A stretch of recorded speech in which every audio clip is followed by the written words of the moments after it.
Baik, saya akan menjelaskan pengertian digital marketing dan advertising. Digital marketing pertama kali diciptakan pada tahun 1990-an, namun sudah beberapa kali digunakan sebelumnya pada tahun 1980-an. Digital marketing menjadi sangat digemari di tahun 2000-an saat ini karena fleksibel ataupun tidak terikat waktu dan tempat untuk menjalankannya.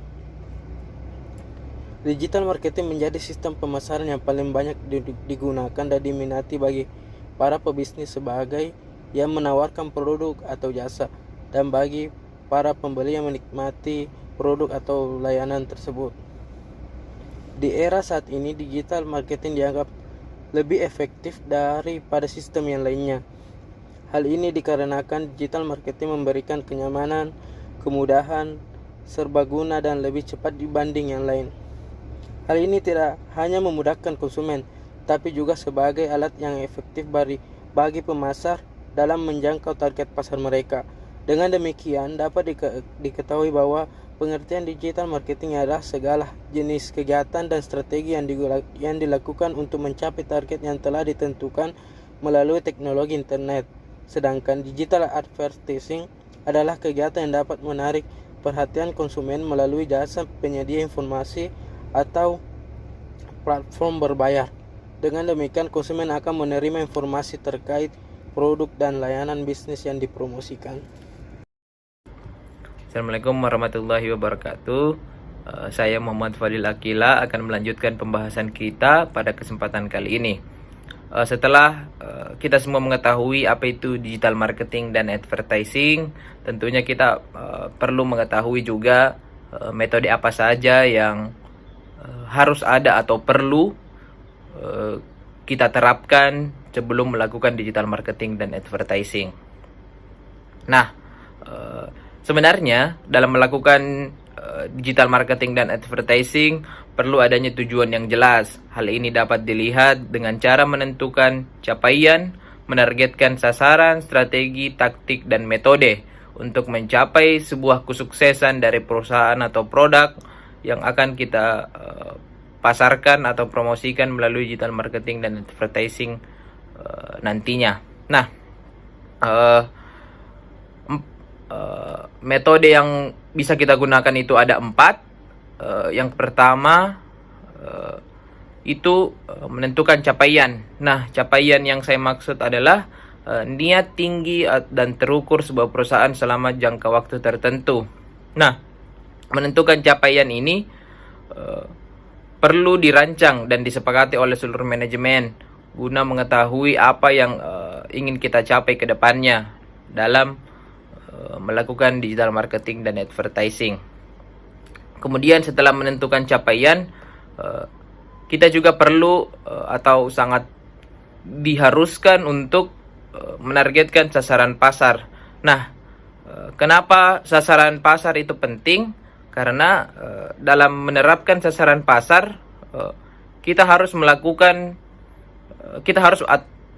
atau mengetahui segmentasi pasar dengan cara mengelompokkan konsumen ke dalam ciri yang hampir sama. Nah, penentuan target pasar sangat penting untuk memahami calon pelanggan kita, karena pelanggan hadir dengan berbagai kebutuhan, keinginan, kebiasaan yang beragam dan bervariasi, sehingga kita harus mengidentifikasi target pasar. Yang selanjutnya, kita juga perlu melakukan buyer persona atau profil representasi dari konsumen yang memiliki ciri khusus berdasarkan demografi.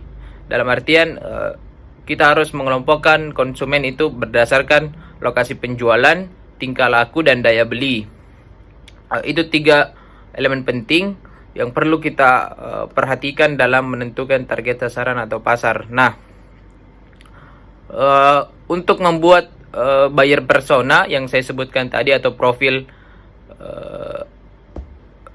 konsumen,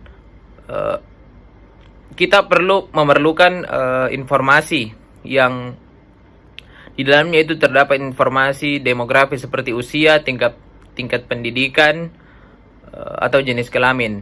Bahkan kita juga bisa melakukan mencari informasi terkait jabatan atau kebiasaan dia sehari-hari. Nah, setelah menentukan capaian dan menargetkan sasaran pasar, perlu ada tindak lanjut selanjutnya. Dalam artian strategi apa yang akan kita lakukan setelah menentukan atau mengetahui sasaran pasar kita. Nah, strategi itu sendiri merupakan rencana yang diteliti dan dirancang oleh tim dan spesifik untuk mengidentifikasi bagaimana mencapai setiap tujuan dan sasaran tersebut. Nah, setelah menentukan strategi, hal yang paling penting juga itu taktik dan metode. Karena setelah adanya capaian yang akan kita tuju, setelah adanya juga target sasaran dan strategi, kita harus mengimplementasikan itu semua melalui taktik dan metode digital marketing dan advertising. Namun itu akan dibahas oleh teman saya berikutnya. Mungkin hanya ini yang dapat saya sampaikan. Terima kasih atas kesempatannya dan perhatiannya. Wassalamualaikum warahmatullahi wabarakatuh. Nama saya Natasha Nandalili akan membacakan materi tentang strategi atau metode yang digunakan dalam digital marketing dan advertising.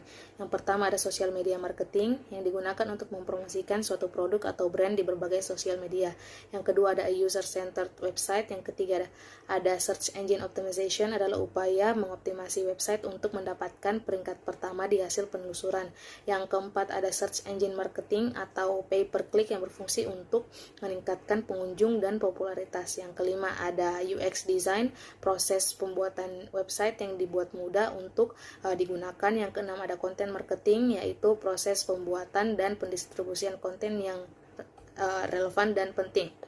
Yang ketujuh ada inbound marketing yang fokus pada pembuatan konten yang menarik bagi orang yang didapat dari inbound traffic pengguna yang mengunduh informasi dari website. Yang kedelapan ada affiliate marketing, merupakan kerjasama di mana Anda mendapat komisi setelah Anda mempromosikan produk orang lain di website Anda. Yang kesembilan ada native advertising, merupakan konten yang berbayar. Yang ke-10 ada marketing automation, merupakan teknologi untuk mengelola seluruh proses marketing di berbagai media secara otomatis. Baik, saya akan melanjutkan presentasi berikutnya yang sebelumnya dibawakan oleh Natasha Anandalili. Saya akan menjelaskan beberapa strategi serta metode yang digunakan dalam digital marketing dan advertising. Yang pertama yaitu social media marketing.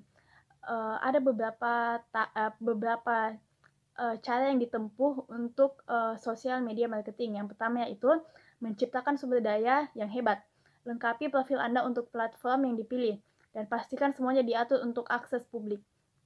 Yang kedua, mempersiapkan situs untuk berbagi di sosial. Buat semudah mungkin bagi orang lain untuk membagikan konten di situs.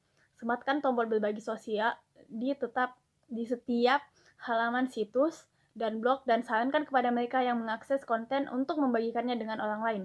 Libatkan audiens, posting konten eksklusif dan jalankan promosi eksklusif di berbagai situs sosial sehingga mereka yang mengikuti di lebih dari satu platform tidak melihat hal yang sama di tempat yang berbeda. Selanjutnya, dengarkan dengan seksama. Tanggapi dengan cepat pertanyaan, komentar, dan kekhawatiran dalam beberapa menit, bukan beberapa jam maupun beberapa hari. Platform media sosial. Gunakan platform media sosial untuk memasarkan, seperti Facebook, Instagram, Twitter, dan lain-lain. Selanjutnya, user-centered website.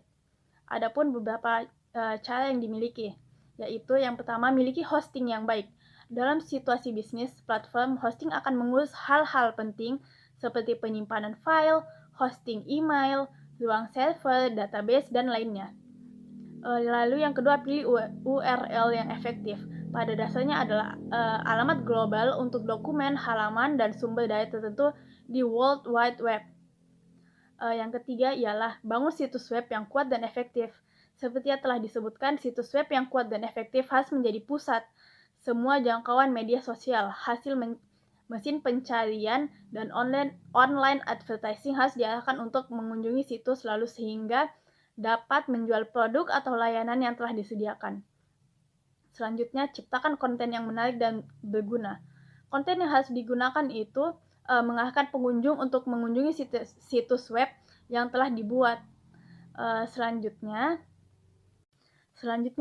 ialah cara kerja digital advertising untuk meningkatkan penjualan. Advertising atau periklanan dipahami sebagai faktor pendukung dari suatu pemasaran yang dijalankan. Jika kita telah berhasil menganalisa siapa target pasar, kita harus menemukan cara yang tepat untuk berkomunikasi dengan mereka. Rencana pemasaran harus meliputi strategi untuk mempromosikan diri secara optimal, mungkin di pasar yang sangat luas. Melalui iklan, kita harus melakukan upaya untuk membangun kepercayaan atau trust calon customer potensial, yaitu meyakinkan mereka bahwa kita memiliki produk yang baik dan sesuai dengan apa yang mereka butuhkan. Selanjutnya, kita harus mengomunikasikan produk tersebut kepada mereka agar untuk mempengaruhi perilaku mereka agar terdorong untuk membeli. Dalam mencapai terwujudnya upaya tersebut, advertising atau periklanan harus strategis dan fokus terhadap posisi mereka pada media kreatif. Sekian presentasi saya. Baik, nama saya Angelica Novita Batara. Saya akan melanjutkan materi yang akan saya jelaskan, yaitu konten digital marketing step by step. Yang pertama yaitu menetapkan tujuan. Untuk memastikan konten marketing plan apakah bisa memberikan hasil, penting untuk kita mengetahui apa yang sebenarnya kita inginkan bahkan sebelum kita mulai membuatnya. Hal ini agar lebih mudah untuk fokus pada apa yang penting dalam membuat konten sehingga tetap pada jalurnya. Yang kedua, pemetaan target pasar. Memahami dan mengenali target pelanggan merupakan hal yang penting dan menentukan kesuksesan dalam pembuatan konten marketing, karena setiap produk memiliki target pelanggan yang berbeda-beda. Yang ketiga yaitu penggagasan dan perencanaan konten. Menemukan ide terkait konten yang akan diciptakan dan kemudian melakukan perencanaan. Kombinasi tema yang relevan dengan format yang nyaman dan cerita yang solid biasanya akan membuat konten menjadi kuat. Yang keempat yaitu penciptaan konten. Penciptaan konten merupakan tahap paling penting dalam konten marketing karena tentunya tidak bakal dikerjakan secara sembarangan. Penciptaan konten ini membutuhkan kreator-kreator yang andal. Pekerjaan ini juga bukan pekerjaan sampingan atau sambilan saja dalam perusahaan. Penciptaan konten membutuhkan komitmen besar baik dari sisi waktu maupun budget. Yang kelima, distribusi konten. Konten yang bagus tapi jika tidak didistribusikan dengan tepat akan sia-sia belaka. Istilah konten marketing populer di era digital, tapi tak berarti pendistribusian konten ini hanya melewati kanal-kanal digital saja. Kanal online dan offline juga harus dimanfaatkan. Yang keenam yaitu penguatan konten. Kunci utama distribusi konten yang kuat adalah strategi amplifikasi konten. Agar menjadi viral di media sosial misalnya, konten tersebut tidak sekadar menarik dan membiarkan terdistribusi secara organik. Yang ketujuh yaitu evaluasi pemasaran konten. Usai terdistribusi, evaluasi terhadap konten menjadi tahap penting untuk menilai performa dan strategi yang dijalankan. Yang kedelapan, perbaikan pemasaran konten. Pemasaran ditantang untuk terus berinovasi secara kreatif agar bisa produktif dalam konten-konten baru dengan tema, format, maupun kanal-kanal yang baru pula. Tanpa ada inovasi, konten marketing akan cepat basi dan tak relevan lagi dengan dunia pelanggan yang cepat berubah seperti sekarang ini. Baik, materi selanjutnya yaitu merancang pengiklanan untuk mencapai sasaran di setiap tahap funnel. Yang pertama, top of funnel yaitu mendapatkan traffic yang lebih relevan. Yang kedua, middle of funnel yaitu mendapatkan lebih banyak prospek. Yang ketiga, bottom of funnel yaitu mendapatkan lebih banyak penjualan. Dan yang keempat yaitu retensi, monetisasi, dan love yaitu meningkatkan lifetime value pelanggan. Baik. Materi selanjutnya yaitu target advertising. Advertising ialah jasa periklanan yang berguna untuk mengekspresikan peluang sekaligus mendramatiskan produk yang dijual oleh perusahaan melalui pengguna percetakan dengan warna yang berseri supaya dapat menarik perhatian konsumen dan pelanggan. Advertising itu merupakan juga media yang sudah tersebar luas yang dapat memungkinkan produk yang dijual oleh perusahaan dapat dijual dan dipesan berulang-ulang oleh konsumen. Ada 2 target advertising, yaitu mencari prospek dan pemasaran ulang. Dalam mencari prospek yaitu menargetkan audiens yang belum pernah mengunjungi situs web yang ia gunakan. Dan yang kedua yaitu menargetkan audiens yang telah bergabung dengan situs web yang dia miliki dan terdaftar dengan emailnya. Adapun platform digital yang digunakan yaitu menggunakan Instagram dan Pinterest. Platform selanjutnya yaitu YouTube dan Facebook.